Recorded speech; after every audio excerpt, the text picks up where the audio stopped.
Next topic is thermocouple. Thermocouple you know very well. Thermocouple for what purpose we are using? It is used to measure thermocouple. It is used to measure temperature.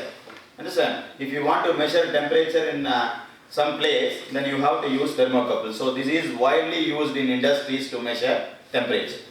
Thermocouple is an active transducer which is used to measure temperature. Active transducer. Why it is active transducer? We need not to give any electricity to this transducer. When you are going to maintain the two different temperature in two different junctions, automatically EMF will be produced. So that I will explain. That's why these type of transducers are called active transducers. Okay. The thermocouple is working under the principle of Seebeck effect. This is invented by Seebeck. The Seebeck effect is if you are maintaining two different temperature in two different junctions. Okay. This is one junction. This is another junction. Another one junction. You are maintaining temperature T2 here. You are maintaining temperature T1 here. That means there is two different temperatures. This junction and this junction, in this place and this place, you are placing a wire, but two different wires, two different metal wires. When you are going to, so you are going to when two metals are connected, you are going to connect it together, and then after that you are placing one end of the wire in this junction and another end of the wire is in this junction. If you maintain this, if you maintain the two different temperature, automatically EMF will be produced in between the two metals. That EMF will be proportional to the temperature difference.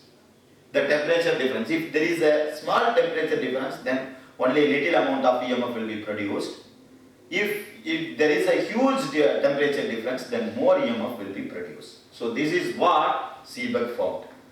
Based on this principle, all thermocouples are working. You see there, when two metals are connected together and maintain its two ends means two junctions, two ends in two different temperature, then EMF will be produced. This is called Seebeck effect. This is the principle behind all of the thermocouples. The thermocouple formula EMF produced is equal to integration of T1 to T2 QA minus QB into dt with respect to T temperature. If you are integrating, the QA and QB are the thermal transport constants. Okay. So what is the difference between the thermal transport constant and then after that if you are integrating the T, then integrating the T from T1 to T2, then you will get how much amount of the EMF will be produced in this junction. Okay. So there are many type of thermocouples based on the material what you are using. So based on that material you can measure different ranges.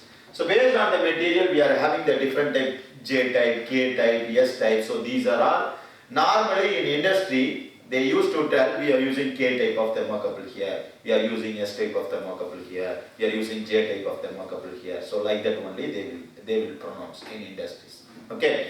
See the J type means it is ion constant and so the range of this measuring temperature range is minus 190 degrees Celsius to 760 degrees Celsius. If you want to go for higher temperature like radiation, if you want to measure 1000 degrees Celsius, 1500 degrees Celsius, then you have to go for S type of thermocouples. It is platinum plus rhodium. See there is a copper constant, there is ion constant, there is a chromal aluminum, there is a platinum rhodium. So different metal A and B, the different metal we are using for different range of measurement. Okay, see that the EMF produced is proportional to the temperature difference between two junctions. If more temperature difference, more EMF will come. Less temperature difference, less EMF will come. Okay, so these are all some important features in a thermocouple. Okay, so the application of the thermocouple is wide. This is the principle behind one thermocouple. So when we want to use two metals. Two metals. Yeah, two metals you are going to connect together. Yeah. And then after that you are placing one place and another place. A and metal B. That's metal A. See, ion constant means metal A is ion, metal B is constant. Okay. If you are using chromal aluminum means this is chromal and this is aluminum. Okay, metal A, metal B. Okay. Yes. Any doubt? Okay. Okay. So we'll see about the LVDT, that is linear variable differential transform.